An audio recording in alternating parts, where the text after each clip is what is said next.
on, everybody? Welcome to episode 1062 of Flow Wrestling Radio Live. I'm your host, Christian Piles. I'm joined by my favorite Iowan. Maybe. Probably. Okay, I'll take Probably it. my favorite Iowan. Wow, there's a lot of other Iowans on the team. I know. I kind of put it out there, and now Yeah. I'm like, can I take it back live on air? I don't think I will. Okay. And I don't think I want to either. That's James Dean Rader. To my left, Tyler Meisinger. He's from California. And to and David Bray, without a doubt, my favorite man from Colorado. Always repping the proud Rockies franchise. I think you only wear that shirt when you're on this show. You know what? The Rockies they're in a really good position. A lot of people don't realize they've only ever had one 100-loss season. That's the kind of greatness. Trying to make history. Achieved. No, they are trying to avoid their second 100-loss season. They got to win 4 out of their last 9 games. So You can always say, at least we're not the White Sox. yes. So if they can win 4 games out of the last 9, that's a 63-win team, baby. And an actual proud franchise to your right, the Lehigh Mountain Hawks. They sent us a little gift package, compliments of Zach Ray. Yes. Look at that. Dude, we're going to go to Lehigh in December for a Penn State-Lehigh duel. I can't wait for that. That's going to be a great duel. A little Crookham versus Braden, maybe Nagao, who knows? Yeah. Well, I just said everything I said at the same time. We are in sync. Got a great show on tap for you today. Theoretically, it's all theoretical at this point. We have to actually do it. We're going to talk Bo Bassett, who's number one, 149 tiers, but the best part of all, I think it'll be the best part of all. It may not be. Slam or Scam is back. David Bray, you know what that means. We have real tournament names. We have ChatGPT created tournament names, and we have to figure out which ones are real because wrestling takes the cake in terms of ridiculous names for their wrestling events, for their tournament names. And David, he stumped us many times last time. Mm-hmm. Really blew our minds. So that We is stumped gonna be you back. many times. I won. You were stumped several times. I was right the most, though. Okay, Ty. All right. Let's kick it to JD. JD, where are we going to start, buddy?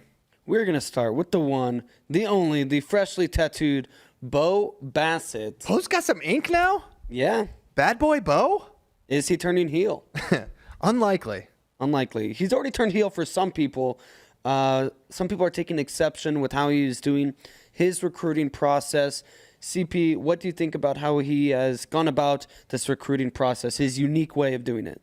Yeah, I think I've been thinking a lot about the different, we have a really special group of these high school kids. You got Marcus Blaze, who was the topic last week, and you got Jax, and you got Bo, and you've got Anthony Knox, and Luke Littledahl, who just graduated, D. Lockett, et cetera, et cetera.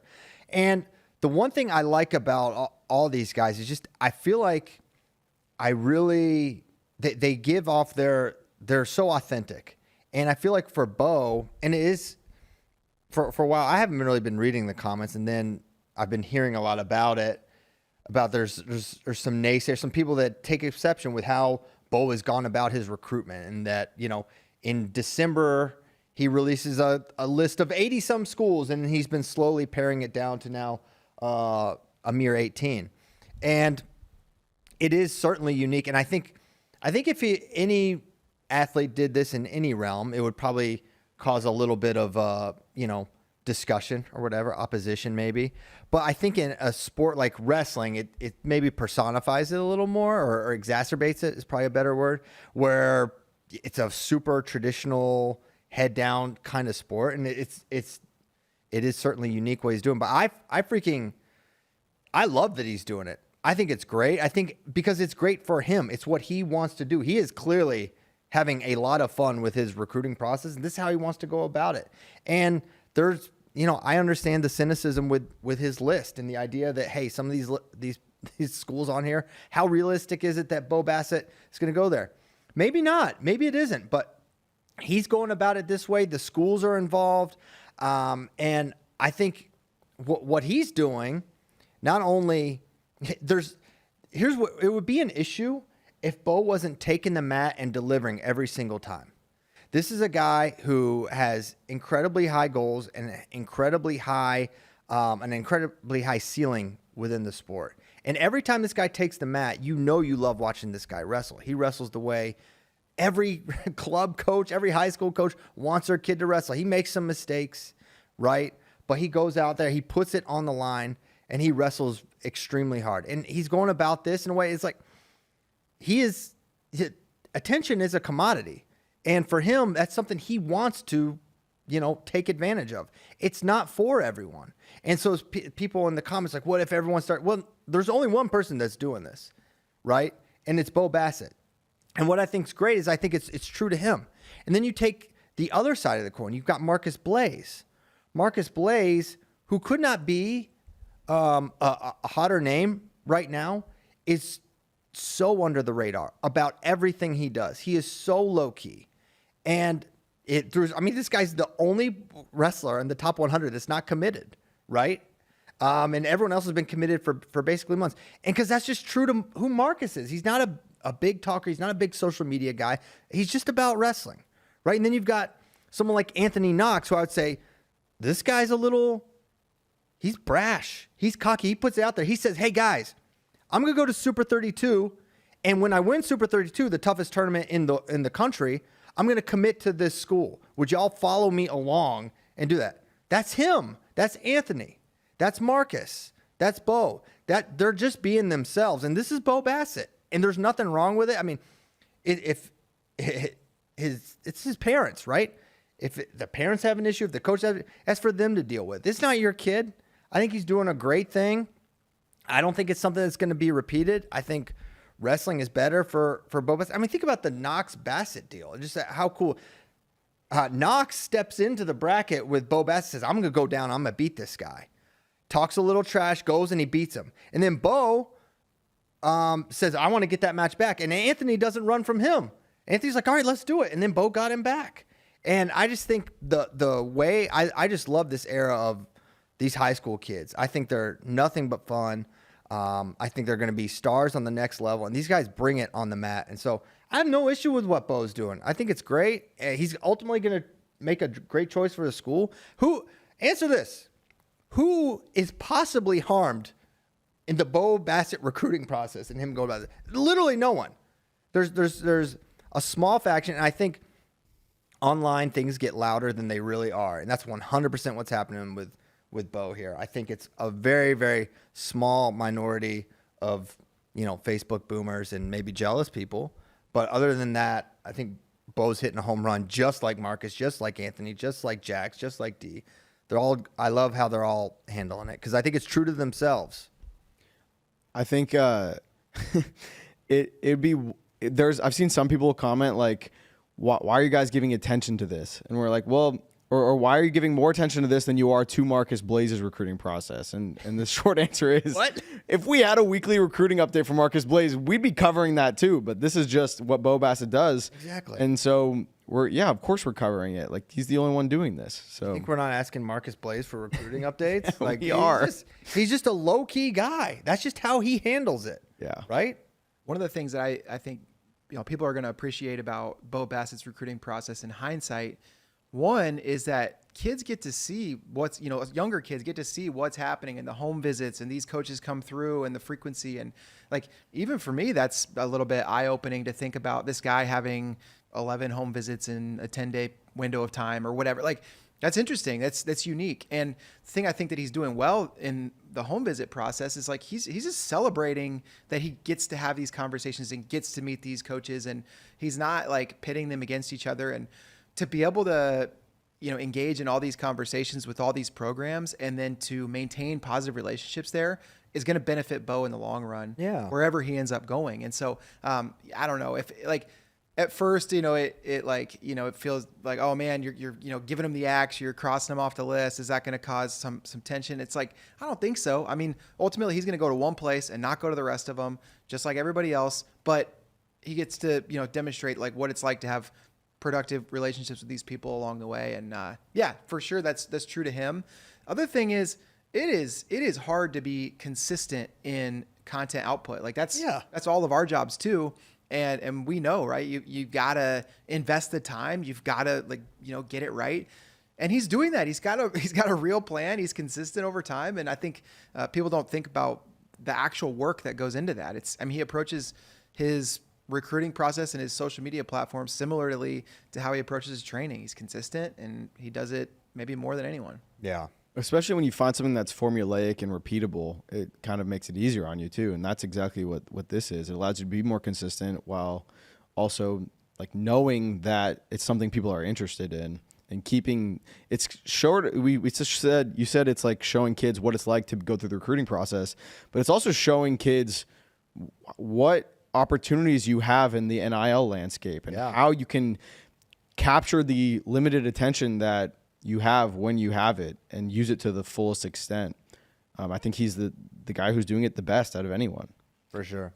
I just hope all 3 Iowa schools last longer than Michigan. That's my only hope for Bo Bassett and wherever he goes. But a lot of talk about Bo Bassett. He is going to be at Who's Number One, correct, David? Yeah. Oh, yeah. And we know this because we just dropped our complete Who's Number One lineup yesterday. It's going to be an awesome event here in a week and a half. Bray, tell us just kind of a rundown quick about this lineup and why we should be excited. Well, I mean, we can get into the lineup, but while we're on the topic of Bo Bassett, I mean, it's a headline match. Yeah. It's going to be Bo Bassett, Daniel Zepeda rematch. The last time they wrestled was at Who's Number One last year. And at that point, Bassett was growing into the weight, growing into 138 at the time, and Zepeda is a big 38. Now I think they're a lot closer to the same size. What do you guys think the rematch looks like? Well, man, I thought it was a weird match because it felt really competitive, and yet when the dust settled, Bo was pinned, and he was down kind of big when he got pinned. I think it was, to me, it reminded me of kind of a classic Bo Bassett loss where he almost was like doing too much. He was like I think he thought Zepeda was breaking when he wasn't broken yet, and if he rode him a little longer, I feel like tactically he could have wrestled that a little bit better, and maybe have won that match last year, potentially. Now this year, I think it's gonna be tighter. I think they both know what each other brings. I think Zepeda has that knockout punch ability. He's a great athlete. He's got a lot of ways to score. He's a very entertaining wrestler. I think it's going to be a fantastic match. I expect it to be ultra competitive. I think Zepeda is gonna be prepared. He wanted this match, right? And I love it. These guys don't. Zepeda could have dangled that win over Bo till Kingdom Come. Right? He could have just never wrestled him again. And that's not what Daniel's like. And, of course, Bo has wanted this match since the moment he got pinned. So now we're going to get it. It was the match to make. It's the headliner to have. And I think it's going to be – there's not going to be any caution here. These are going to be 2 guys trying to score the entire time. Yeah, I totally agree. And I think, you look at the year that Bassett's had, ultra consistent. He's winning everywhere he goes. I mean, hasn't taken a loss to a high school opponent since Who's Number One. So that's him. You would think that would mean he's the favorite in the match, and I do think he's the favorite in the match. Zepeda, though, he's a gamer. He's one of those guys that I think wrestles his best when the most is on the line, which I love about him. And sometimes you hear some athletes talk about they have to put themselves in a position where something is on the line in order to perform at their best. And I think Zepeda's a little bit like that. You think about his Fargo final against Pearson Manville, or Fargo semifinal, against Pearson Manville.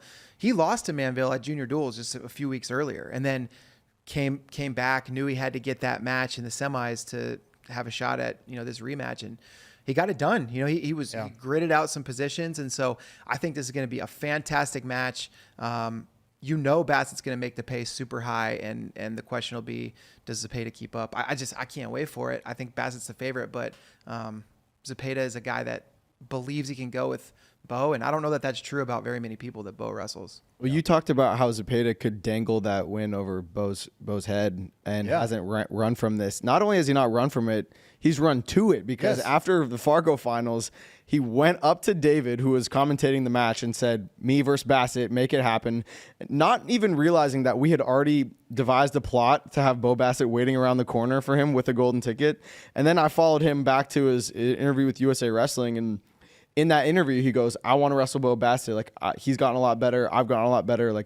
I want to prove it. I want to prove I can beat him again." And then, he said all of that, not even knowing that was kind of the plan that we already had. Yeah. So he wants it too. Yeah, I mean, you win a national title, and your first thought is, "I want to wrestle this guy."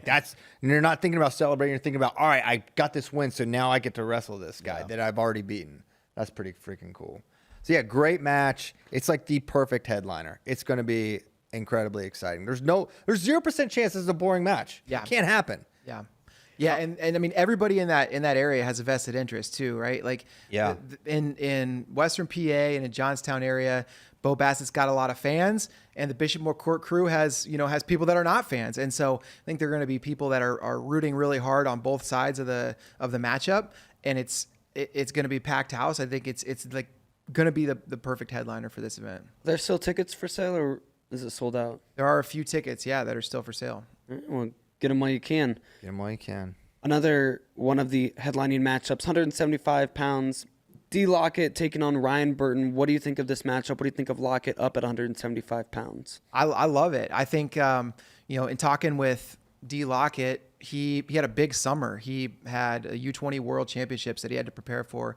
That was at 74 kilos, so that's a little bit under 165. But coming out of that, I think he wanted a couple things. One, not to focus on the weight, not to have to think about making 165. But two, he's expressed that he's interested in seeing new opponents. He's seen a lot of the guys at 165 for years, and he's interested to test himself. And I think this move to go 1-versus-1 with Lockett and Burton is an interesting one for Lockett because he's testing the waters. He might spend the entire season up at 175. And I think it's going to be interesting to see how big he gets in college. I think there's a good chance he's a 174 pounder. Maybe he's a 65 pounder, but he's testing those waters and wants to do it against the best guy in the weight. And that's Ryan Burton.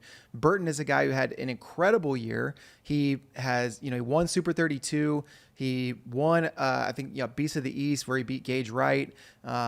They traded matches throughout the season, won a New Jersey state title in a pretty loaded 175 bracket, and then won Fargo. So he's been ultra consistent. He's looked great, and he's a big guy. He's tough positionally, hard to move, good hand fighter.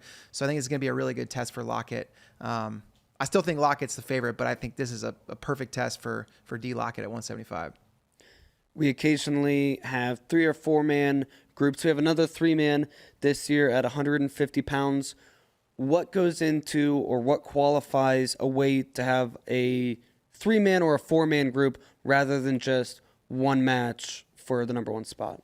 Yeah, there's not like a, qualifying, I think, criteria, but in this case, 150 originally, and this is where there's some moving parts, because originally the thought at 57 is PJ Duke and Melvin Miller, right? And PJ had to make a decision. He had a lot of wrestling to do. You guys saw last weekend he was 3rd at the senior world team trials, and so this was right after U20s. Right after U20 bronze. So he had to decide, was he going to be in or not? And if he was in, the spot was 57. Once he was out, Robideau, he wanted to go 57. He was a guy who is getting too big for 150, didn't want to make 150. And so that match now makes a ton of sense.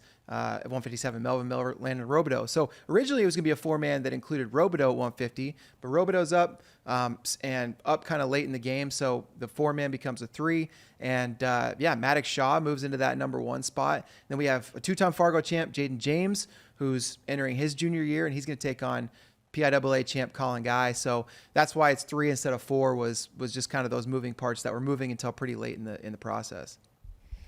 Like, good stuff. Is there anything, we'll get more into the weeds probably next week with some of the specific matchups, but is there any kind of other opening notes or anything else you want to say about the card briefly? We should throw the whole card up on the screen in case people haven't had a chance to check it out in Spay's article that he posted. You can see a lot of great matchups. It's a lot of Hokies. Dude, a lot of They don't want to talk about the Hokies. I got to bring them up. 5 Virginia Tech Hokies in this. Yeah, it's pretty crazy. 2 of them wrestling each other. Jaden James, Colin Guy, right off the bat. James just committed to That's crazy. Yeah. He's like 10 years old. Yeah, he's already locked in. Just committed. So that's going to be good. That'll be awesome. Anthony Knox attempting to become the first wrestler in Who's Number One history to win 4 straight years. Yeah. Nobody's done it. He's got a shot at it. He's going to wrestle one of those Hokies, Aaron Seidel. That should be a fun one. It's going to be great. And don't forget, there's an entire women's card that's going to happen before the men's card. And that thing is loaded too. We've got, world champs like Taina Fernandez in there. Morgan Turner is in the mix. Oh, wow. She's incredible. Jacqueline Bouzakis. The best stars of women's high school wrestling are going to be in the mix there. So can't wait for both the women and the men's side. It's going to be 2 p.m. for the girls, 2 p.m. Eastern, and then 5 p.m. for the boys. And it's going to be a great night of wrestling.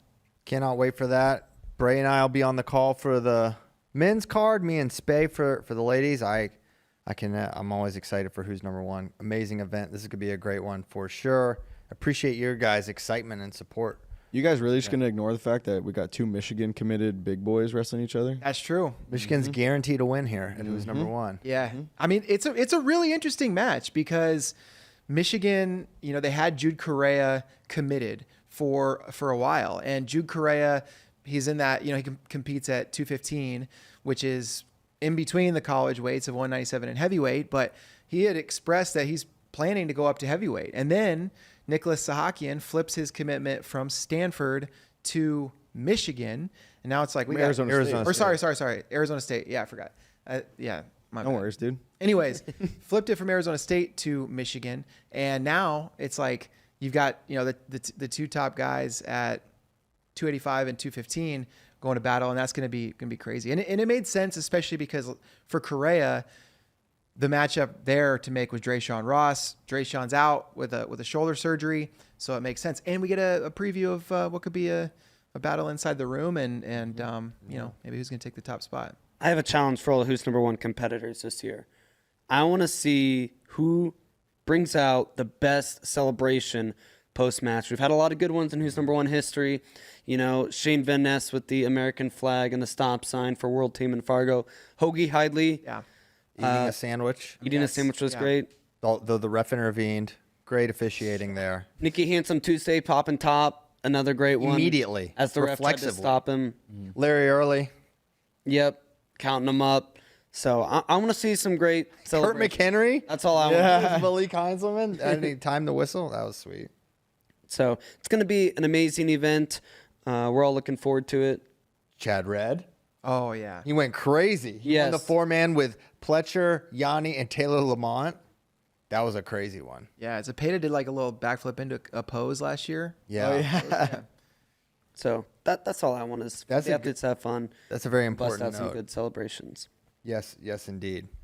And so there's like some guys like PJ, guys like Marcus Blaze. Obviously, they were invited, just declined the opportunity. Yeah, and for PJ, he was thinking about it for a long time, and then if he could have made the decision like 1 week out, he might have still been in, but he just came to the point where he needed to make a decision, and so he's not in. Marcus Blaze, ultra focused on freestyle. You can see the results. I mean, this guy now has 5 wins over NCAA finalists. 3 of those guys are NCAA champs. Yeah, and so for Marcus Blaze, I think it was it was a matter. Also, he's got U23s, right? Is he doing U23s? Yeah, he is signed up for U23s. So, okay. He's in freestyle mode. So, those were the 2 guys that you want. I mean, there were a couple other guys, but those were the 2 that are kind of like must have. But they got to make a decision for themselves, and so that's What weight is he for U23s? 61, right? Or 57. Is he 50? He's going to go down to 57 again. That was my question. I wasn't He sure if That's right. if taking second at 61 at the World Team Trials would qualify him. Has no bearing. Doesn't have to do with it this year. So he has to go 57. Yeah, I'm pretty sure. Okay. Probably last time he'll do that. What is the rule set we're going to use? Obviously, it's folk style, but college rules, again, out of bounds and whatnot? Yep, NCAA, folk style, the whole thing. Everything, from the 1 foot inbounds, the 4-point near fall, riding time, all that. Yep. Sweet. Nice. Well, you mentioned Marcus Blaze had a very solid World Team Trials. We're going to hit on a couple World Team Trials notes we didn't quite get to on Tuesday's show with Ben.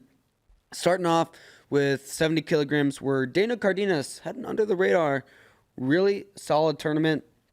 Beat Pinheiro Johnson and a couple other pretty tough guys. How do we feel about Cardenas now going into this NCAA season? I think he had a good year last year. I think he's certainly a contender at 57. Is he can be? And with Levi Haynes not there, that weight is a little more wide open now, right? If he's at with arms wide open, it's a Creed situation, right? Human clay, and so I think he's really good. He's so solid. He's going to be in every match because positionally he's great. He's got, his offense is pretty quick strike. He was able to get in and finish quickly on Pinheiro. He's a good scrambler.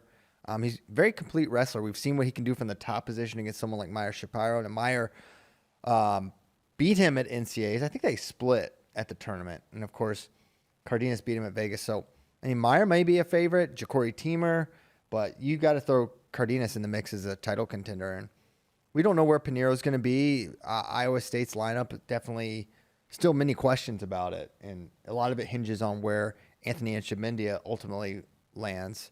But yeah, a very, very good performance by him. And while we're at 70, PJ Duke had an amazing showing there, getting third. He beat Yaya Thomas. He beat Will Lewan, who beat Antonian.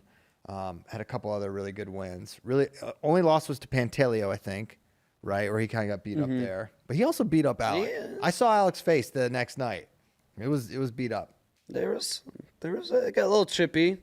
That was the chippiest. I didn't hear Alex's interview, but Spay was saying that because apparently it got really chippy and So chippy. and Spay was saying that in Alex's interview, he was like, "Oh yeah, if I was his age, like I would do the same thing. Like good on him. Like he's just super nice about it afterwards, even though in the moment they obviously were. Yeah, they were crazy. Yeah.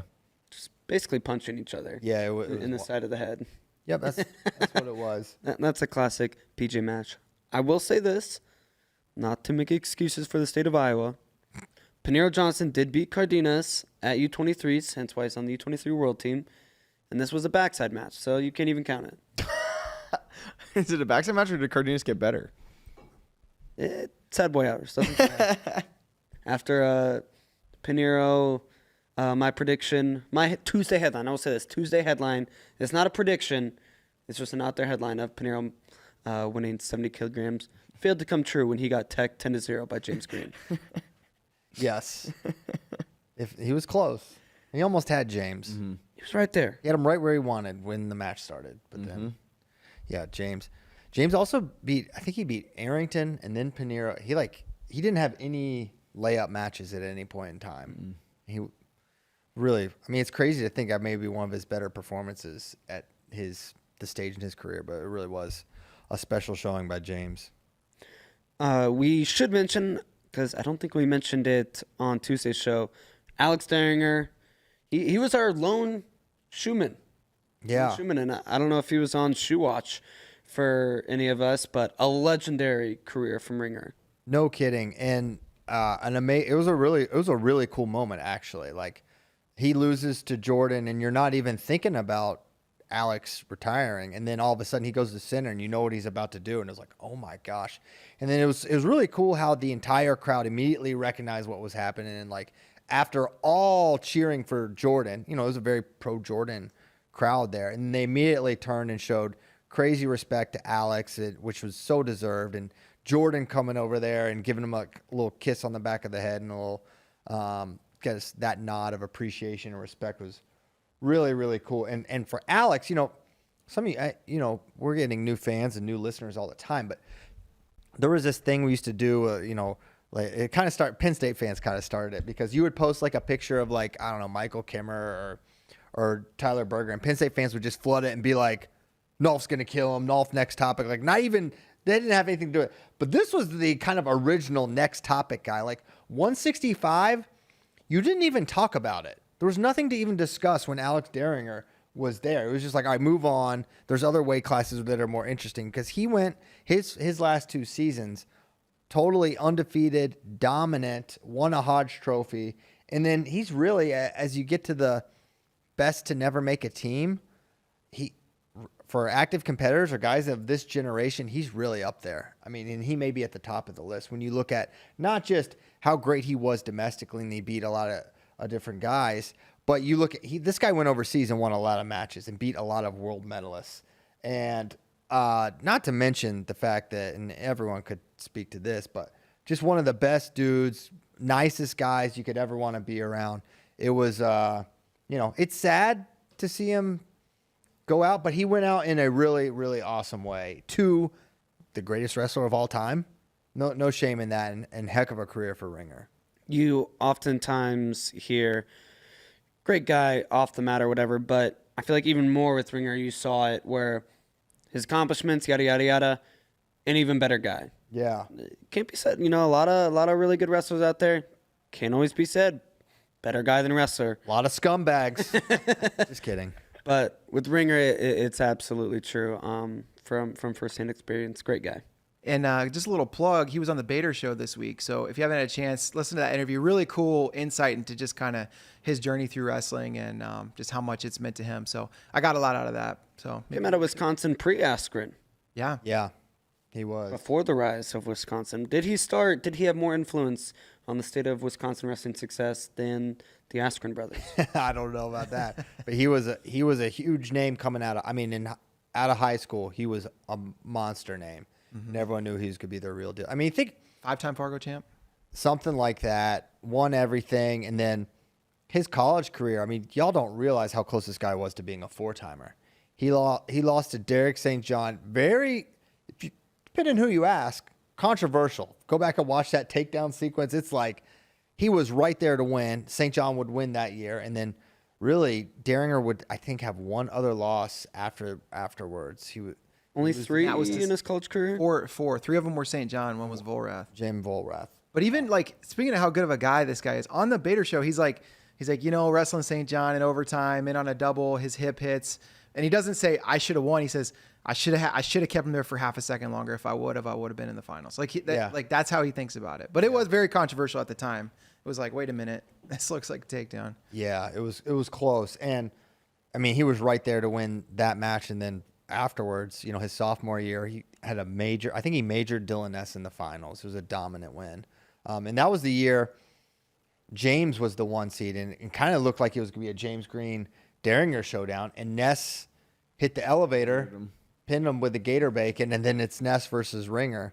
And so if I could nerd out on that era of wrestling, but just great career Ringer's for Ringer. been at Michigan for a while now, and all the guys have just like nothing but the best things to say about him. Like even throughout, while he's like continuing to try to get his career better, he cares so much about helping develop all the guys around him too. Yeah. He's staying at Michigan. He's going to help the team. That's right. Recruiting coordinator now. He's still recruiting coordinator there. That's a good role for him. I think he'll be there for a while. I hope so. Cool. Any other World Team Trials notes or things you want to get to, or let's hit 149 tiers? Let's hit 49 tiers, because I'm thinking about 49, but I'm thinking Slam or Scam too. Yeah, I'm just getting excited. I don't want to rush through the tiers, but just another plug that's coming. All right, 149-pound season preview. My tier 1, Caleb Hinson, Shane Van Ness, Ridge Lovett. Cap. Tier 2, Ty Waters, Kyle Parko, Jackson Arrington, Etchemandia / Panero Johnson, whoever ends up there, Lachlan McNeil. Yeah. Tier 3, Ty Wallen, Chance Lammer, Jaden Abbas, Kanan Webster, Dylan D'Amelio. So I take issue with one name, one omission. You're going to put Waters up there, aren't you? Only because you have Van Ness in there. And if you compare their season... Well, hold on. Can I?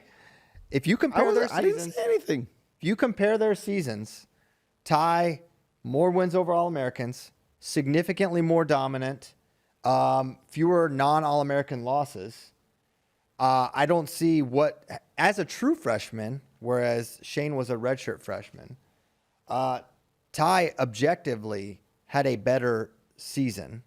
Now, you could say Shane got 3rd, Ty got 4th. Okay, I guess that's a separator. And you could maybe point to the Caleb Henson, which is what I think you're going to do, which I understand. But that was not the year Caleb Henson won NCAAs. That was last year. And so he lost to the champ. I understand the common opponent element. I don't think Shane has enough separation. And I think if Shane went to another school, I don't know if Ty, I bet if Ty went to Penn State and Shane went to West Virginia, I bet that'd be a 4-team tier 1. I just don't see what separates don't see what separates those guys. It sounds like you're advocating for Shane Van Ness to be down. I think that wherever they are, they belong together. That's what I say based on that season. So I'm not. Belong together. That's what I believe. So if you had put Shane down there, I'd say, okay, fine. I understand why he's in tier 1, 100%. And I feel like Ty kind of gets. I mean, and not to mention the fact that Ridge Lovett got 6th. And Ty got 4th and beat guys that beat Ridge, right? I feel like that should factor in too. I feel like it's just not an uncharitable view of Ty Waters. I feel like it should be massive tier 1. Give me Waters, Parko, and Arrington up there. I don't know. No way. Here's why. Ty Waters wins over Kyle Parko. He hasn't beat anyone else in Tier 1, though, has he? But you're arguing to put him up there. Kyle Parko beat Ridge Levitt twice last year. Lost to Ty Waters. Jackson Arrington, only losses were to Kasak, Gomez, and Caleb Henson. Beat Caleb Henson. He actually also took one loss to Dylan D'Amelio early in the season. But beat Caleb Henson, the returning national champion. Tell me why those three guys can't be in Tier 1 with those other three. It's something about just not beating one of those guys, but like multiple wins and kind of running a tournament. Like, Kyle Parko beat Ridge Levitt twice. I know. And do I think he could beat Rich Levitt again?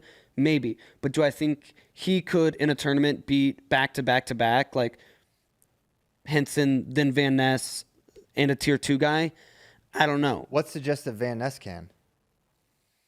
The guy had 0 top 15 wins until NCAA. True. I would bump a tournament. I would bump Van Ness down before I move anybody else. What suggests that Ridge can? He has been there and done that. He made an NCAA final. I'm saying last year he lost 3 matches in a row. But he was amazing all year. It's true, he was amazing all year. But you're talking about winning those matches in a row at one tournament. All I'm saying is the most recent data point is, and I'm not saying that I don't think Ridge can do it. I'm just saying by your logic, like what separates him from these other guys? Not my logic. And he has a longer career of a little bit more success. Like took Yanni to the brink, made an NCAA final, was potentially just one decision away from beating Caleb Henson, who he's beaten. True, he lost to Parko twice last year, but all these guys in Tier 1 have losses too. And, you know, I think maybe not the Vegas favorite, but Ridge still might be my pick to win this season just based off of his career of success. I agree with you, but I just don't think that these top 3 guys have done enough to separate themselves from the next 3 guys. Yeah, I mean, I think that is possible. Like, I think going into this season, Ridge might be like the odds-on favorite, but he would probably be my pick, very early pick, but I don't think that these guys have separated themselves enough. Maybe. I guess I just have a lower threshold for separation in Tier 1, and the fact that I don't think potentially losing to a guy in Tier 2 warrants you being in Tier 2. I think it's, okay, who is going to be a pick for your NCAA champion? What is 95% of the votes going to come for? Who is going to vote for 95%? And to me, it's these 3 guys. And that might be a little disrespect to Ty Waters and the fact that he wrestles for West Virginia, which doesn't have a large fan base, compared to Caleb Henson, who did it last year, and Ridge Levitt, who has been right on the cusp for multiple years, and Shane Van Ness, who wrestles for Penn State. But I also, part of it too was just eyeball test and what we saw out of Van Ness against Parko at the All-Star Classic last year. And he seemed to unlock a new version of himself at NCAAs and going into that year before getting hurt. So just eyeball test. That's why I put him in Tier 1, where I'm like, can Ty Waters beat? I know you did. Can Ty Waters beat these guys? Yes. And so maybe he should be in Tier 1. That was the one I did debate on. But if push came to shove, I would give Shane Van Ness a better chance right now, not necessarily on data, just kind of on my own eyeball test, to potentially beat multiple of these guys and win an NCAA title this year than Ty Waters. I mean, it's hard to bring up the Parko match when we watched Ty destroy Kyle Parko at an NCAA match, whereas it was a very close competitive match for Van Ness against Parko. So I don't understand the distinction there, how you separate that. I think I would lean, I think you could go big Tier 1 here, but it does feel like Shane is more of a mystery right now. Mm-hmm. This is more of a projection for Shane than what we can do on the mat. And so, but it's tough, like, why he gets that benefit of the doubt, and I think we know why. There's a lot of this guy beat this guy who beat this guy. There's a lot of triangles. Henson lost to Arrington. Henson Lovett beat Henson. Lovett lost to Parco twice. Van Ness beat Henson. He lost to Pinheiro. Or no. Yeah, Pinheiro. There's all kinds. His last full season, he lost to a lot of guys. Not really. He only lost to a few non-AAs, and it was like Pinheiro. Well, I'm saying, yeah, he lost to. He had a tough time cracking like the top 12 until NCAA's. Yeah. But most of his losses were pretty good. And here's my thing about Waters too, which also applies to Van Ness, and the fact that he had a couple regular season losses that I don't envision a Lovett and a Henson having, which could change now that he's not a true freshman 100%. Yeah. I think he will be a lot better this year and a lot more sound. He's not going to be losing to your McDougal, Ty Whalen. He lost to Swiderski during the regular season and or at Big 12's. Can't recall that. Big 12's might have been the match Swiderski got all fired up about. Yeah. I can't remember, but he did lose to Swiderski, I think, in the duel. Regular season. Yeah, he kind of blew that match, actually. That was a Yeah. one. So, and that's fair to say, Shane Van Ness had that regular season when he was a freshman. Yeah. as Redshirt freshman. Well, I mean, redshirt freshman. the thing about, because I'm looking at Shane Van Ness's season right now from his redshirt freshman year, and at first I was like, oh man, he took a lot of like bad losses, but they weren't. There were these guys, Pinheiro, in this mix. Austin Gomez obviously really good. Yeah. Lost to Murin twice. Sasso obviously very good. And then the Rooks is the one that like really.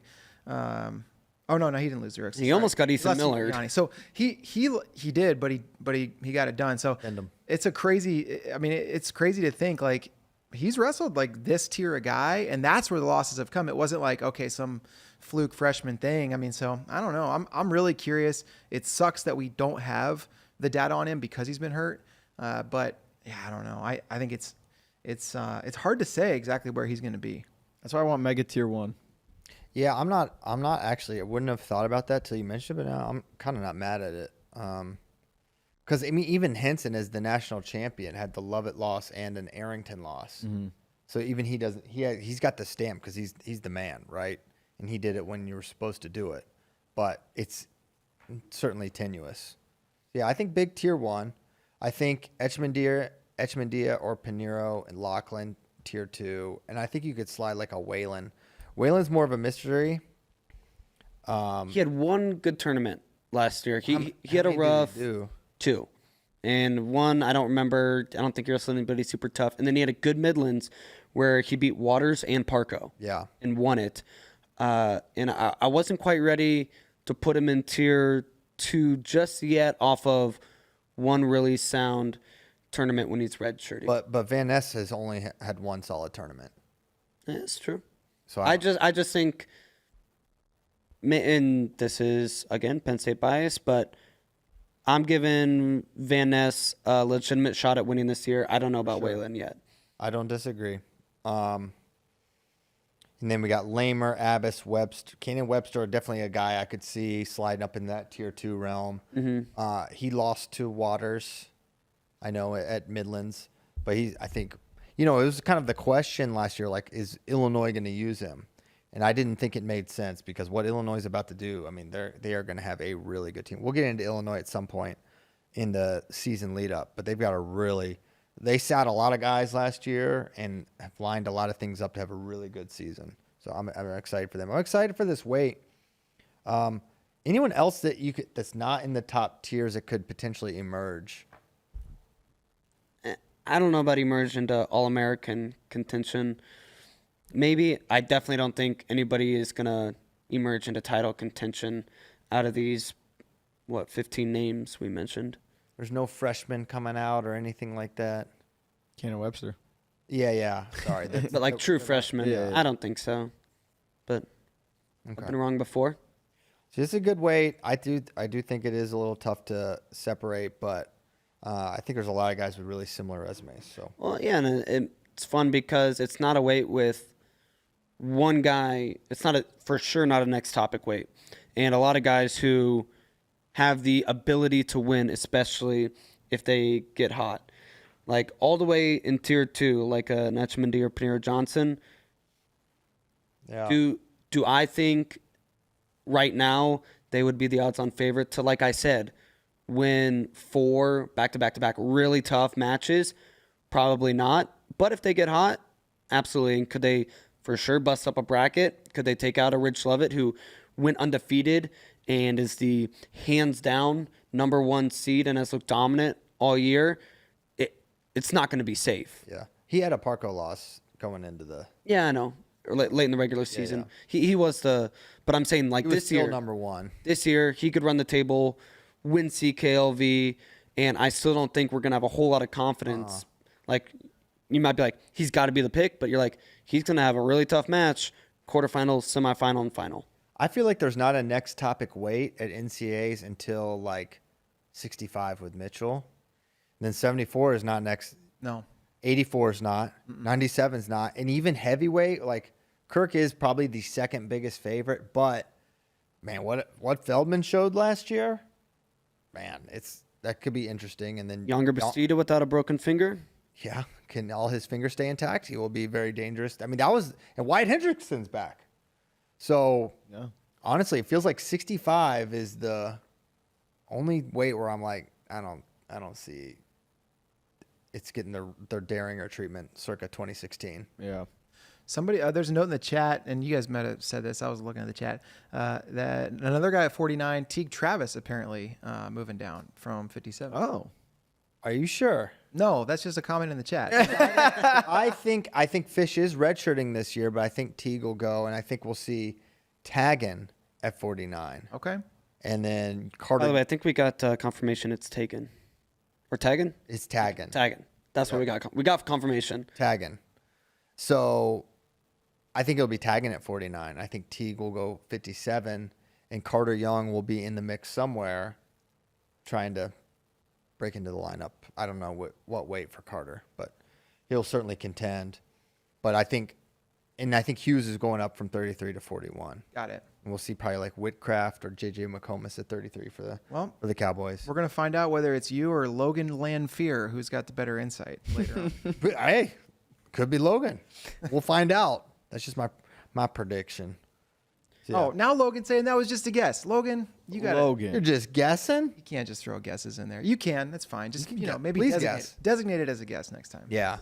It's not crazy because I do think T could have went 49 last year, so not nuts.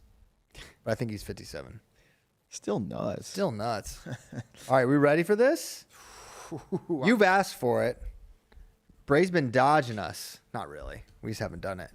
Slammer Scam is back. David Bray, tell the people what Slammer Scam is and get it going. All right. So for years, you're cruising around track wrestling, Flow Arena, or the schedule page, and you see an event and you're like, wait a minute. No way. No way is this a real event. But it is. And so we said, hey, let's put these wrestling experts' knowledge to the test. Can you identify a real wrestling tournament from a ChatGPT generated tournament name? When I asked ChatGPT, give me insane wrestling tournament names. And so we're going to put it to the test.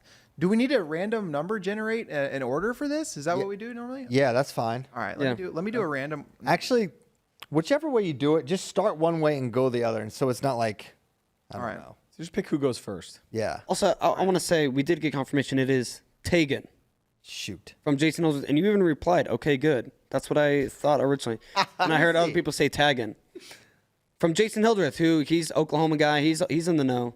Okay. I'm going to throw that I'm going to throw it a retweet from JD Raiders. We just retweeted it. Thank you, Jason. Tagan. All right. Tyler's going first.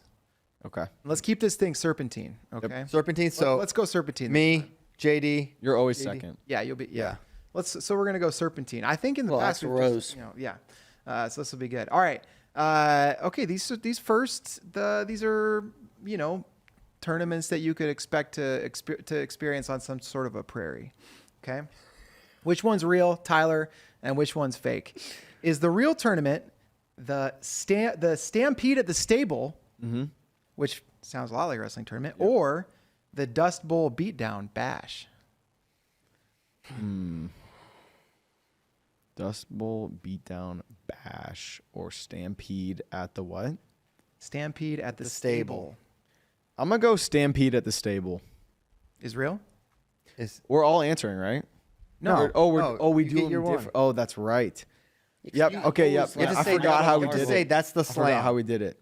The Stampede. Stampede at the Stampede at the slam. Stampede at the stable. That's the slam. You're right. You got it. Point on the board. Good start for Teacup. I'm doing the best at this. Good job, Kryler. So far, you're way out in front. All right, CP. Here's one for you. And these are tournaments that you could experience on the waters. Okay. Waters. Which one's real? The Pirates Pillage. Okay, that's it. Yep. Or the Deep Sea Smackdown. Deep Sea Smackdown. Pirates Pillage. What's your logic here? What do you think? So Deep Sea, I don't understand that because you can't compete in the deep sea, right? If you're on a boat. You're not deep. You've never been more shallow than when you're on a boat. Well, they consider if you're just out there, that's deep sea. I don't think we're having tournaments on the deep sea. You don't know that. We'll see. I'm going Pirates Pillage is real. That's the slam. That's the slam. Yes. Here's the point. Y'all tried to steer me towards the deep sea. I really did. Yeah. Didn't work. I had a compass out on these open waters.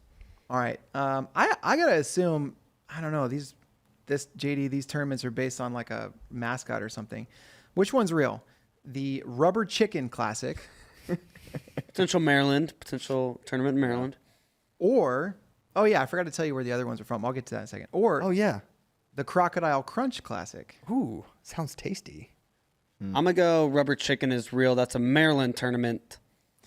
It is real. It's an Alaska tournament. I don't know why, but Dang it. they got some rubber chicken energy up there in Alaska. Pirates Pillage, that's Tucson, Arizona, where they have lots of pirates. And No, is there an ocean involved? Stampede at the Stable, that's in West Fargo, North Dakota. So, That makes sense. West all right, Fargo. JD, we're going Serpentine, so you're Yep. up 2 in a row. Okay, is the Black Sheep Spring Slam the real tournament? Or is it the Beast Wars Blitz? Which one of those is real? This one's tough. Black Sheep Beatdown or Blitz Warfare. I'm going to go Black Sheep is your real one. You guys are 4 for 4 right now. Wow. Yeah, We know unbelievable. some slams when we Yeah, you get. I think this game has trained you to be too good. I'm not getting Where's that one at? The Black Sheep Spring Slam. That's in Panama City, Florida. Okay. Yeah. So obviously. We should be able to guess the location for a bonus point. Just the state. ooh, No, maybe let's do that for the last round. Panama Yeah, like okay, for the last round. Let's do that for the last round. All right, here we go. And these are some real blue collar options. perfect for me. Yep. Which one's real? I don't know what's funny about The Gravel Grappler Gauntlet. that. Triple G. Okay. Or the Machines Mat Takeover. Machines Mat Takeover or the Gravel Grinders Gauntlet. Gravel Grappler Gauntlet. Gravel Grappler or Machine Gun Mindset. Machines Mat Takeover. Machines Mat Takeover. I'm going to say This one is hard. this is tough. I'm going to go. I don't really have a lot of logic in this one. Gravel or Machines? Gravel just seems strange. I just wouldn't understand bringing that into it unless it's some sort of a quarry sponsorship, which you can't rule out. You can't rule that out. Big Quarry's impact on it. But I'm going to go Machine is the slam. 5 for 5. Bam. This Is that a That's a style point. Is that a Machine Gun Mindset Bo Bassett hometown? yeah, I'm saying that's in Ohio or Pennsylvania, I'm going to say. It's actually held in Bo Bassett's basement. No, it's at 4 a.m. It's Oklahoma. This is Muskogee, Oklahoma. Okay. Yep. I was close. Yep. All right, Tyler. Yes.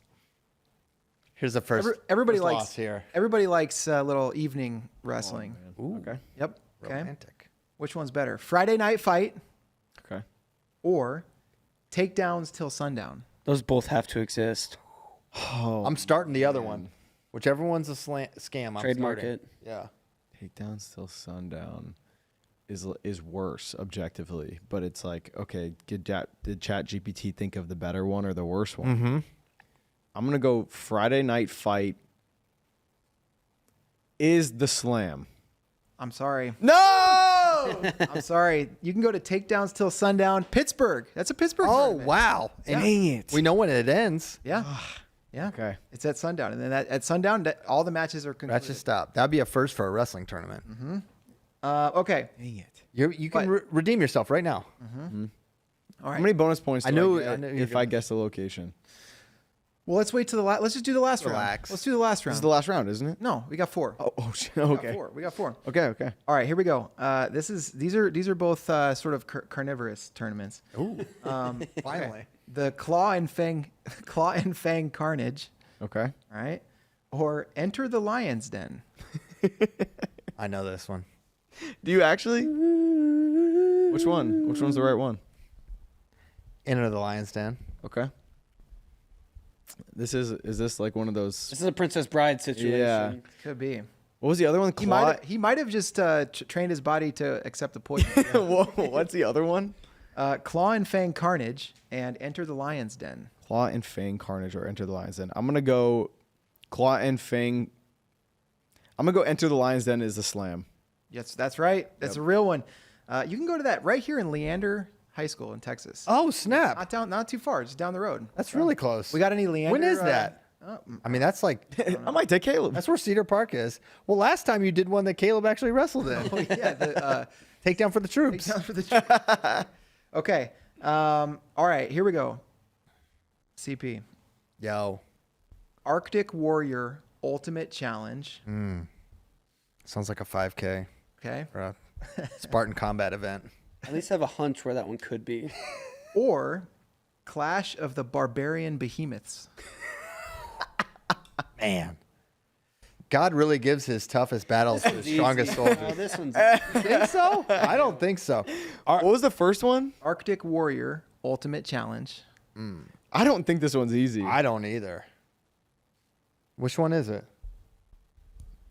Give your guess, and I'll give my logic for why I think this one's easy. Oh, Arctic Warrior Ultimate Challenge or Clash of the Barbarian Behemoths. I don't think that makes sense. Clash of the Barbarian Behemoths. I'm going Arctic is the slam. That's right. ChatGPT off its game this time, But but it's easy because it's probably someplace up in like North Dakota, Minnesota, Alaska. I'll say Alaska. Big Lake, Alaska. Alaska goes crazy. That's a bonus point for me. No, it's not. I just guessed it. No, you didn't. It's not the last round. Take the L, Beth. All right, JD. You're losing. Which one's real? Also, behemoth is a large word for some of these people. Yeah, myself included. That was my thought process. Behemoth was too big. Yeah. Okay. All right, JD. Apex Predator Pandemonium. Ooh. Very potentially real. Yes. Or the Brawl on the Bluff Belt Series. Wow. Bluff belt series. Ooh, because this could be a council bluff situation or sergeant bluffs. There's many bluffs throughout this country. What is a bluff? A bluff, it's like A hill. Yeah, it's like right? a raised. It's a hill, but I think it has kind of like a plateau, like a. This guy loves pretending like he's from Virginia. Doesn't even know what a bluff is. We don't have. There's not. Were you about to say we don't have bluffs? Say I'm it. not saying we don't have bluffs. Not a town called a bluffs that I'm aware of. So I got bluff stuff, or what was the other one? Apex Predator Pandemonium.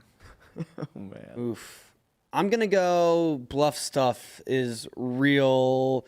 Apex Predator because I don't even have a location guess for that one. Is your fake? Apex Predators are everywhere though. Okay, JD's Right right. here. It's Brawl on the Bluff Belt Series. That's real. Apex Predator when it comes to this game. I didn't think over there. ChatGPT would be smart enough to add belt series to it. Yeah, they would. ChatGPT could never think of something that complicated. Yeah, that's over in Flowery Branch, Georgia. So Oh. yeah, great stuff. Okay, last round. You guys want the bonus point if you can guess the state it's in? Yep. Hit me. Okay. I love it. New rule, mid competition. It's great. All right. You have to get the state. We're saying right. State. The state. Last round for JD.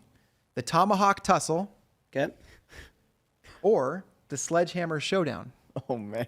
I'm gonna say Couple weapons involved here. right. Tomahawk. I'm gonna go Tomahawk is real because I am gonna guess the Tomahawk is in Georgia and your other weapon is fake. Your sledgehammer, because I don't know where a sledgehammer would come from. JD is right on both accounts. Georgia? It's in Georgia? Yeah. Suck it. Oh my God. Hey, I got That a would couple- not have been my guess. That is crazy. I would have said I Oklahoma. would have said Oklahoma. No, it's the in East. Native Americans use tomahawks. It's in. It's at wow. East Coweta High School in Sharpsburg. Look at the Georgia. Braves, dog.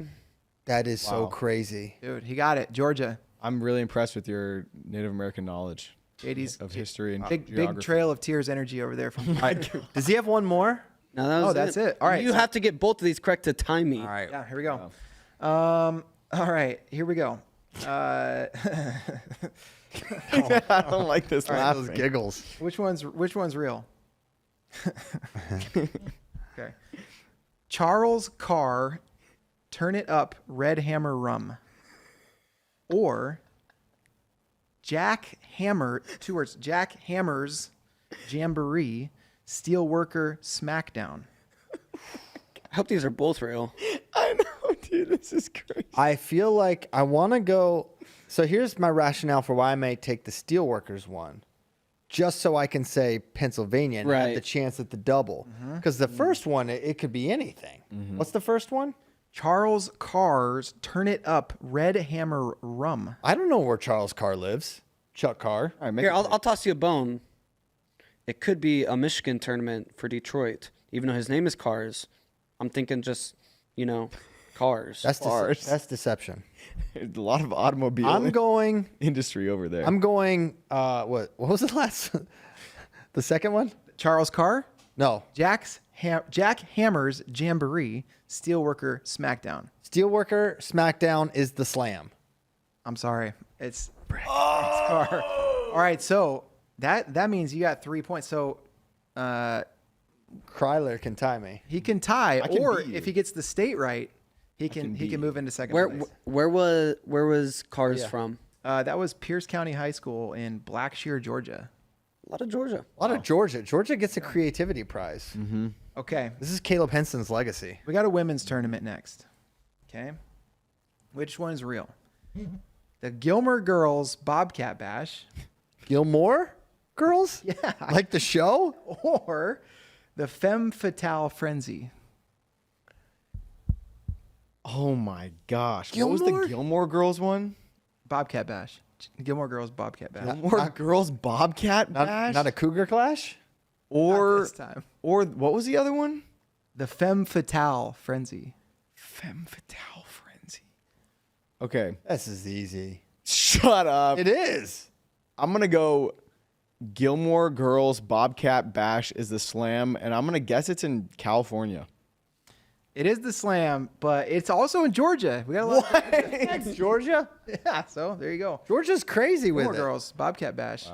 Could have gone Cougar. Good job, JD. But they didn't. Good job, JD. JD. Getting the 5 state points. is insane. Yeah, that was nuts. Thank you. With the tomahawk, I really thought he was going to go like Oklahoma or something. Yeah, I would have. Well, you see, all the natives who used tomahawks were originally from Georgia. Or not all of them, but that is more closely associated There you go. It's problematic. before they were relocated to Oklahoma. I don't know. There we go. About that. All right. JD's our champion. Should we move on to questions from friends? Slam champ. Good job, JD. Good job. Thank you. First question is from Mr. Suboptimal on Twitter. He said, "What are the chances Burrows pulls a LeBron and wrestles until he's on a world team with Beacon?" I mean, it's trending that way. So Beacon's like 10. So if he hangs on, Marcus Blaze is 17. So just another 7-8 years, provided that Beacon is the best in the country at He has that to be point. better than Marcus Blaze. And yeah, it's gonna be tough. I don't It's think gonna be tough. Look, we crunched the numbers with LeBron. He had Bronny quite young, which made this possible. And Jordan, was not as strategic. I can say this is just a point for LeBron having a child a little a earlier. little earlier. Is there the only way you can do it is if somehow he hits like another growth spurt, becomes a heavyweight, and then he's like 44, Yeah, he can have age. But I think you can only do it if you're heavyweight, really. yeah. You got to be a heavyweight, not a 174 pounder. So this is the one this is the one advantage LeBron's gonna have over Jordan Burroughs. We really don't know how many more years we'll see Jordan Burroughs. If he keeps getting that Final X bye, It's a drug.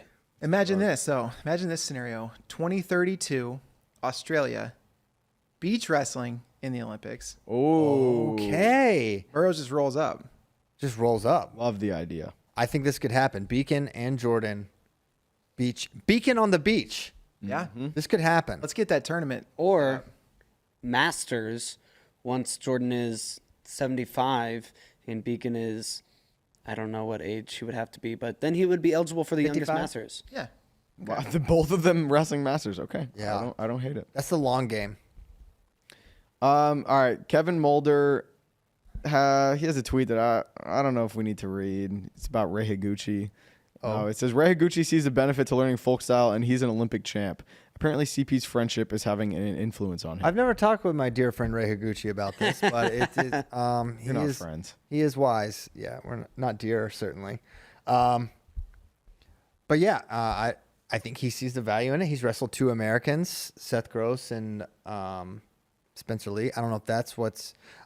He said he thought their grip strength was better. Yeah. And there was one more thing, right? Was it Balance. He said something about like holding down or control. I forget what he said exactly. Yeah. But no, I think I have to disagree because I've changed my mind on it completely. I'm just thinking about Marcus Blaze and the curse of folk style, and because now he's just gonna throw his whole career away and wrestle in college instead of, Wait, so you did change your mind, or you're being facetious? being facetious. Well, that's annoying. I mean, this guy just beat Nishan Garrett, overcoming the curse. I mean, Nishan's been training.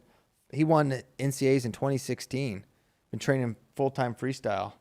But Marcus Blaze has not had to focus on folk style and has been dedicated to freestyle. And look at the success he's having at such a young age. He wrestled in the state tournament in March. Okay, but you cannot deny that his full focus has been on freestyle over the last 2 years.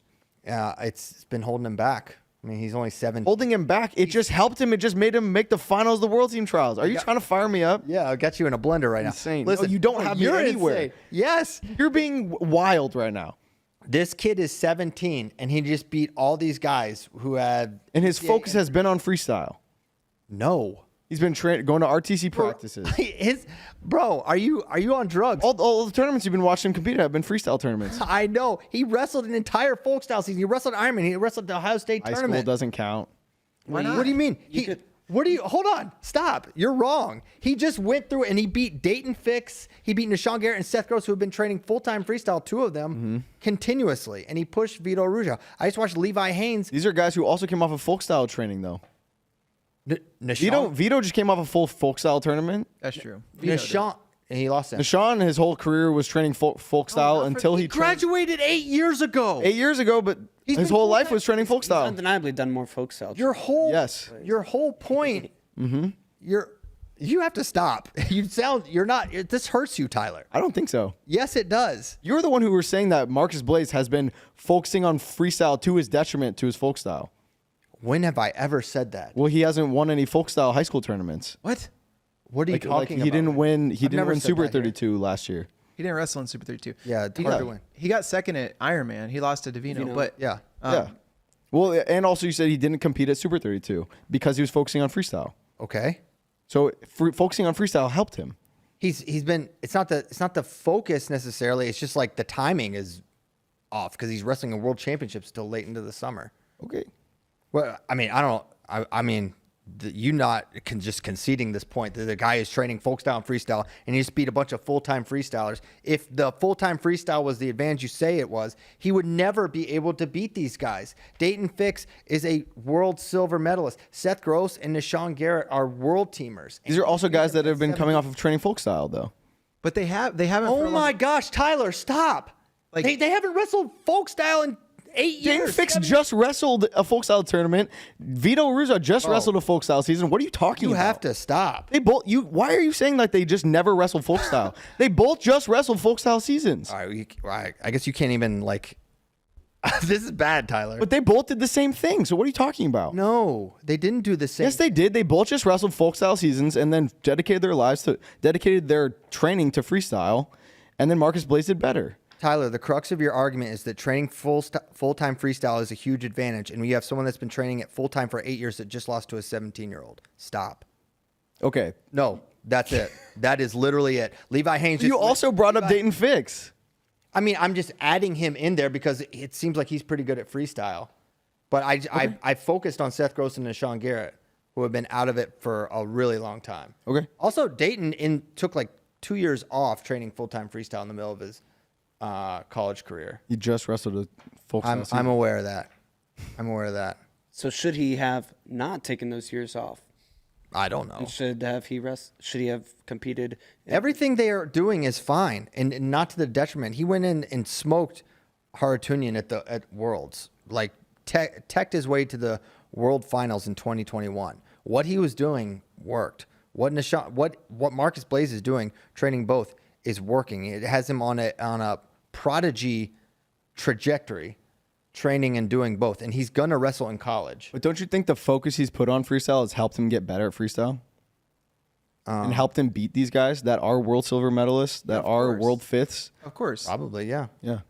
See, I think where you two are not seeing eye to eye is that Tyler is saying it is a very, very small advantage to just focus on freestyle, and going through a system of high school and college is a huge advantage, whereas you are saying Tyler thinks it is a huge advantage to only focus on freestyle. And I don't think that's what Tyler is saying. I think Tyler is saying just if you had the exact same system in place, but Americans wrestled only freestyle, they would maybe be 1 or 0.5% better. Like, it's undeniable that Marcus's focus on freestyle has helped him. Mm-hmm. Yeah, I think this all comes back to like what was Higuchi's point, and it was like somebody asked like should the U.S. only do freestyle, and he just said like no. So I just think Higuchi's saying why change a system that's clearly working better than Japan's. I think it's just as simple. Literally, as that. We have a better system than Japan. I think and it's Iran. probably just that simple, right? It is that simple. I think Higuchi has look talked what about Levi how Haynes did. He's been training folk style full time. He beats Evan Wick. For sure. Challenges Jordan Burroughs. I mean, there's myriad examples of this. Let's get Higuchi on here to clarify. I also Can't speak English really. My I tried this summer. It was hard. Well, I'm going to try to get a hold of Shohei Ohtani's translator, get him in here. Yeah. Get Higuchi, and then we can just really get to the bottom of this. But I think Be in jail, so until that might be a then, little maybe we tricky. should do another one. I don't know. It is also my opinion that like starting it younger and like building those habits earlier are going to be more to your advantage than transitioning to it later in life. Also known as the American system of wrestling. They wrestle folk style some, they wrestle freestyle some. They train them both year round, and they get really good at both, and they're ready to compete at the world level by the time they make U17 and U20 teams. We just won U17 and U20 with every single kid wrestling folk style and freestyle. Yes. That's the system you're trying to blow up. I didn't say I was trying to blow anything up. We just had the argument, does full-time freestyle help your freestyle? And the argument's yes. Look at Dagestan. We can move on. I think what matters way more is having a good. Look at Dagestan. Where Middle were they? U17s? Where were they at the Olympics? They got the most medals out of any country. Don't be ridiculous. They're good. I think what matters way more is having a good system of getting a lot of youth involved in middle school, into high school, into college, and getting a large amount of participation and tradition around it has a lot more to do than anything freestyle versus folk style. Freestyle versus folk style is very, very much splitting hairs, and why Dagestan is the best, especially per capita, is not because they only train freestyle. It's because it's part of their culture there. And 90% of the young boys growing up from the time they can walk are thrown on a wrestling mat. Yes. I wonder if in Whether they like it or not. It's like that in Pennsylvania now too. I wonder if in Dagestan, the Dagestan FRL, if they have the debate about whether or not their young wrestlers should compete more or at all, because like a lot of them, they don't even compete till they're 12, so I think probably every wrestling community has like a debate like this, like, hey, should we have our young kids competing more? If they did, then maybe they'd be prepared and whatever, but they don't, and so 100%. Every system has this type of debate. I think I think that's a way more better question. Like, how much competition these kids have early is that how many kids do we lose along the way because they're competing and losing and don't feel like they can get to the next level, or how many elite kids are smashing kids forever and then they kind of get into some habits of winning that are not actually the habits that are going to lead them to winning at the senior level or the elite high school level. Like that to me is a more important question than if you wanted to look at a process thing or the system. Like maybe you could look at that. I mean, I think Ben and he would certainly advocate for a lot less competition early on. And I think you're seeing a lot of his guys, like the Mirasolas, really didn't do much competition early on. And, by the time, I think Parker never won youth states, right? Because they just weren't really doing it now. And look where they are, 8-10 years later. I think there's much more of a case for that, but it just gets boiled down to this style argument I think it's really immaterial. I will say last thing on the topic. I think that people too closely associate the culture of college wrestling with the style, folk style, and they think that if you wanted to switch it, that it would like completely destroy that. But you can have the exact same culture with the exact same schedule with just a different style. Like both things can be true. Yeah, I agree. Last thing I'll say. Next question. From Joseph Floyd, he says, if Brooks comes up to 92 next year, who's more likely the 86 rep, Starachi or Zahid? I don't know. I think Brooks should go 97, honestly. Just skip all the way up. The spot's open, just as open there. I think the question more is just Starachi or Zahid. Man, I don't know. I feel like you got to favor Zahid at this point. I mean, just based on what he's proven and based on how Starachi's looked in freestyle, he's taken losses to guys Zahid's beat. So I think you got to say that. But man, give him a year. It's gonna be a great match. I hope. He's a little bigger right now. Think so. I think he's a little bigger. Now Carter could, I think, build up to it. Carter's gonna be big. I don't know. I think it's a coin flip. Honestly, maybe that's crazy, but I don't know. A little bit in the back of his head, the Penn State thing. Now, Carter is not David Taylor. He owned Mark Hall. Not owned him, but No, he beat him a lot. He had the edge in that rivalry for sure. I don't know. He should go down for sure to 86. Yeah, Zahid might be the favorite, but we'll see what Carter looks like at 184. And does Parker Keckeisen want to wrestle freestyle? I hope so. I hope so too. I mean, him not trying to make the team was really surprising to me. As great as he looked, it's every 4 years, you know. I will say that's a potential downfall of our current quote-unquote system and college system. I agree. It's just these guys go through a gauntlet, hit the peak, what they've really been training for, and then they're expected to turn around 4 weeks later and compete at just a high level. That's USA Wrestling not valuing the college contribution and what they can do at the senior level. Look what Levi Haynes just did. And look what he did at Olympic trials. Look what Meyer Shapiro did at Junior Worlds, and look what he did at Olympic trials. There were a couple of guys that did really well. Like Aaron made the team, obviously. Trent Hidley had a good showing. But they should move this away from the season. We don't need this team set in April. We don't. You can point to the last chance Olympic Games qualifier, but that's a worst case scenario. Things are bad. If we have to go to that tournament to qualify, things are not going well. I think I would trade having everyone at their best at the tournament instead of getting our team set so that we can send someone to Turkey for a tournament. I would rather make sure we have everyone wrestling at their best, and maybe our team looks a little different. Maybe some of these guys aren't so run down. Maybe you get Parker Keckeisen at this tournament, right? Whereas that turnaround he saw as prohibitive. It's not about the style. It's about when you put the tournament, and they don't put it in a time that is remotely considerate of the folk style wrestlers, the college wrestlers, your biggest talent pool. But to argue that, like you said, the last chance is worst case scenario. That was a scenario we were in for 2 weights. Imagine a scenario where you don't have at the time, how would you be able to send Spencer Lee without him winning the Olympic trials first? How do you make that decision as USA Wrestling? How do you not send? How do you just send the guy? How do you not qualify at Pan Am's? You can ask that question. How are we not qualifying? Sure. How is the United States of America not qualifying? I'll tell you why. It's because we didn't have the Olympic trials yet, and we didn't send our best guy. I think the really big problem is we've got, and this is probably unique to the United States, we've got 2 governing bodies that are over wrestling that don't care about the sport of wrestling, the NCAA and the Olympics, right? They don't, wrestling is just another sport. It's low on the priority list.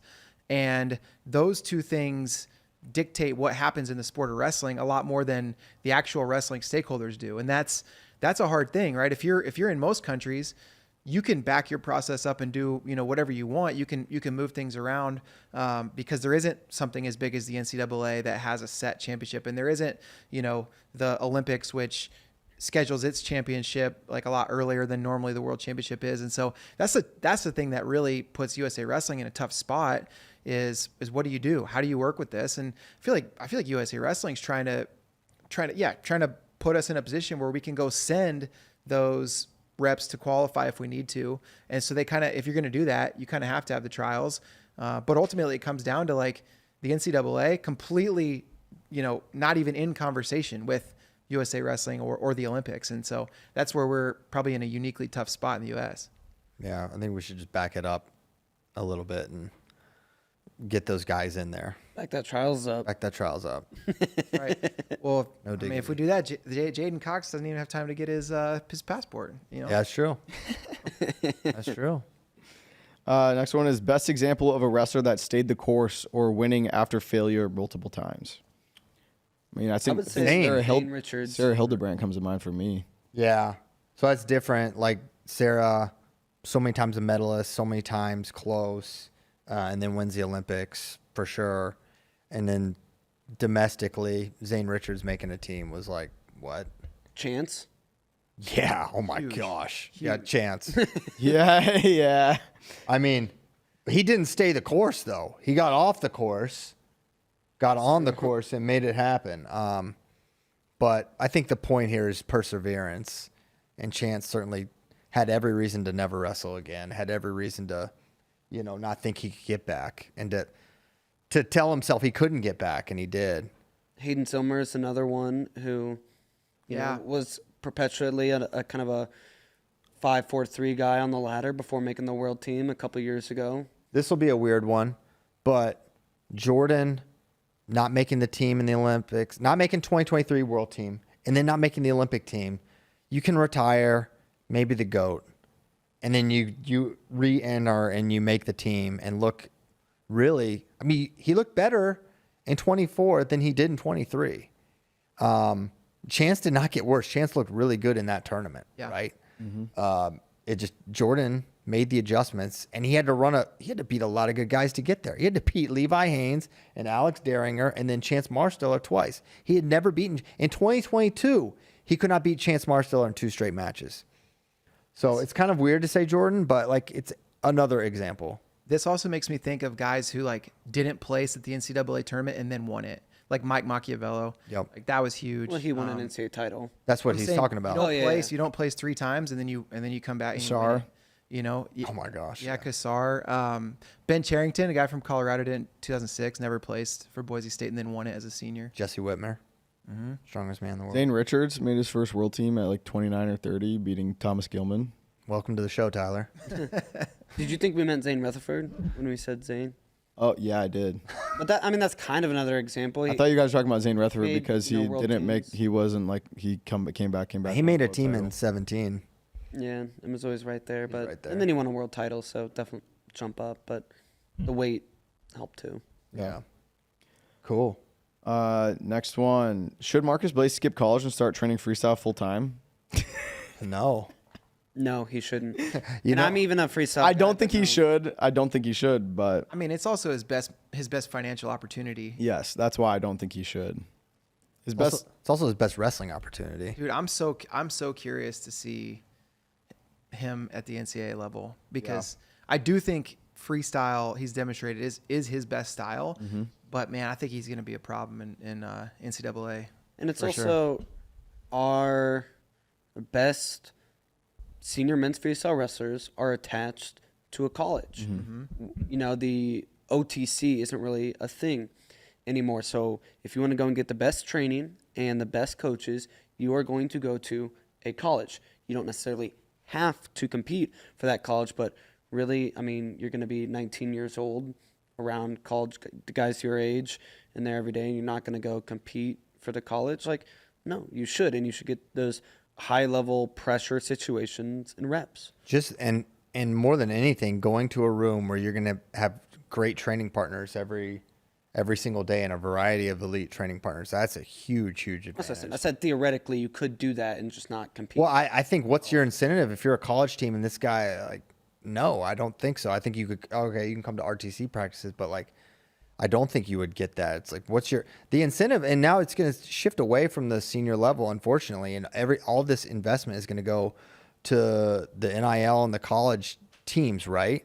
And so if you're not helping the college team, happy to have you, Marcus, but like it's a different thing. So absolutely not. The other reason that he shouldn't do this is, if you think about the last couple of people that did it, like, Aaron Pico, Henry Cejudo, they just made us really sad as a wrestling community. And you don't want to do that to us, Marcus. Yeah. Well, Henry Cejudo won an Olympic gold medal. I'm saying, but we were sad that we didn't get to see him at a college team. That made us sad. I think there's an argument to be made that like whether you care more about, I mean, obviously going to college is setting yourself up better, like in life, because you're getting a degree. You're now with NIL, you're making more money.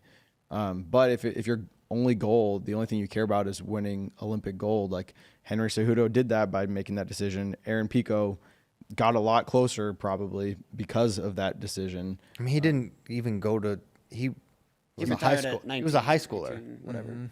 Yeah, so he wasn't training folk style at all in high school. He focused full-time freestyle and almost made the Olympic team as a 19-year-old. So both of those instances, obviously, it helped those guys. But I think Aaron that never even won a junior world title. It's like he kind of gets put in and I know he made a deep run at a weight where, we hadn't placed at since 2006. But like he was not the best even age level guy in the world. So he was really good. But we've had other guys that get junior world bronze at that weight class. So I don't know. He's good, but yeah, but we haven't had other guys make the finals of the Olympic trials. Yeah. At 19. Next one is, what's Kyle Dake's plan? Is he wrestling another year, coaching? I think he's going to wrestle.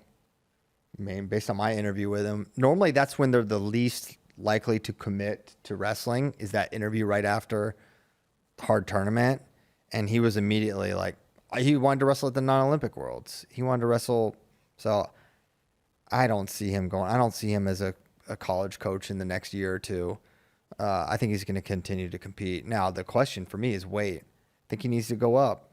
I think him and Jordan need to tangle one more time. That's not why I think he needs to go up. I think we're seeing it before our eyes. Every single tournament, I have to hear Kyle talk about how hard the weight is and how much it affects him. And I think we saw it more than we'd ever seen it affect him at the Olympics in that semifinal match. I think we saw it before our eyes. Like, Kyle is tired. Kyle's scoring crazy points on a really good wrestler, but we've never seen him get scored on like that. And you can't tell me that that's not weight related. So I think it is time for Kyle to, now if he wants to go through 28, he's gonna have a tough decision there. My opinion, I said this in 21, that I really thought Jordan needed to go up to 86 and just fully commit. I saw him go to a criteria loss to the Olympic champion in 2021. And I thought he should have gone up. And I think Jordan has acknowledged 74 was not his weight, and he can't give a good performance there. I think we're going to see that from Kyle come 2028. I think he is well positioned to go up to 86 kilograms and contend. I think as you age, if Kyle Dake ages, your athleticism can drop off a little bit. But his ability to control and to hand fight, commit to 4 years of getting bigger, I like his chances of really contending high on the podium, not just to make the team at 86, but also, I mean, Yazdani's future is uncertain. He's had another shoulder surgery, right? I think Dake can make the team at 86 in 4 years if he wants to continue wrestling and if he can commit to getting bigger. I think he should consider that. But I don't know what he wants to do. I think he talked. I don't know if we talked about it on the show Monday, but like the life he gets to live with his kids and everything is like a really good one. Like, he gets to spend a lot of time with his family as a full-time athlete and young family. I can understand the pull to continue competing, so you can keep doing that. And coaching is not like that at all, especially college coaching. You're gone a lot. So I think he should change weights and he should start growing into 86. And I'd love to see him do another quad. So, Bro Steak next year at 79 kilos. Yeah, Who you got? Who says no? Who you got, though? Oh, I don't know. Let's see Jordan at Worlds. One thing, you said as you age, athleticism drops off. I think that's undeniable. But the other part of it, I think that's related to the weight also, where the more you age, like, and then you're also cutting that weight, it makes it look like your athleticism has dropped off more than it actually has. And I like agree. Burroughs, he didn't hit a lot of doubles for a while, and now all of a sudden, the oldest we've ever seen him wrestle, his double is back. Like Yes. his athleticism is back, and it's like he's wrestling like a much younger man now, and it's incredible to see. And I think that's another just incentive to go up if you're Dake and keep wrestling, because who knows, maybe we start seeing more bombs, maybe we start seeing more of the explosiveness once he gets up and weight a little bit. Guys aren't going to dart in on your legs if you're feeling better like that. Like, I don't know. I think it makes sense. I'd love to cut to 65. There you go. How much time do we got left, D-Bray? It's 11:30, so All right, Get another one. we got one more question. End on some good vibes here. What are the best USA Wrestling moments of the year so far? I'll start. Zayn wrestles back to qualify for Paris. Burroughs makes his 12th team. Vito's triumphant return at NCAA's. Hildebrandt's gold medal run. Man. Amit becoming youngest ever Olympic gold medalist. Insane. Up there for sure. I like Spencer Lee's redemption arc. I do I too. think it's been awesome. I certainly agree with that. What else is there? We had medals. I mean, you mentioned me. I mean, Sarah definitely stands out to me. Kennedy with the big 5-pointer. That was awesome. that was incredible. The Which, by Zayn the way, she threw out the first pitch at the Cubs game. Oh, really? better than the White Sox. Yeah. Rough. Man. David Taylor coming out of retirement? I mean, that was awesome. I mean, just what we saw last weekend was so cool. Seeing two James Green coming out of retirement? Dude, he looks so good. These are not high on the list, but I think should be on the list is winning U17 to U20s as a team. Yep. Put them on the list. Not, put them a little lower on the list, but they should be Spite on of everything. I've got two that aren't really USA Wrestling, but sort of. Okay. Sebastian Rivera winning an Olympic. Wow. They're not sort of. They're not at all. And two, the biggest story in wrestling, in American wrestling, not USA Wrestling, but American wrestling, period, this entire year, David Taylor became the head coach at Oklahoma State. Yeah. So obviously that's not, I don't think. I think what that this kind guy of meant, is. but it kind of is, and just in terms of the effect it will have on USA Wrestling moving forward, that is the biggest. So I don't know if maybe not like That's not best. feel It's good or whatever. biggest. One other thing I think we're going to talk about for years to come about this group this year is this group of high schoolers beating high level guys. I think we're going to point to this year. I maybe it just starts happening all the time, but like you've got NCAA All-Americans falling to like Bo Bassett, Ladarian Lockett, Marcus Blaze, Jax Forrest, like 4 high schoolers, maybe more that I'm missing. Aiden Valencia, like these are PJ Duke, high schoolers doing this. Like I don't know. It's either going to be a year where we're like, man, that was a crazy group, or it's going to be a domino that falls that Just like sets that off. now. Here's what we're doing. So Yeah. big. Starachi photoshopping a picture of AJ Ferrari. Oh my gosh. That's up there.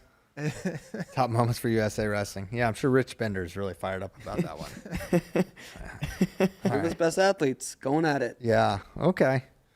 Well, yeah, it was definitely a great year for USA Wrestling, for sure. A lot of great moments, bright spots. We're going to get out of here. We'll be back Monday.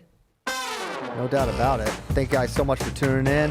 Hope you have a great weekend. It's Thursday. I don't know. Is anything happening this weekend? Not too much. Not on our platform, but Elite Eight duels in high school are going to be cool. Okay, check those out, I guess.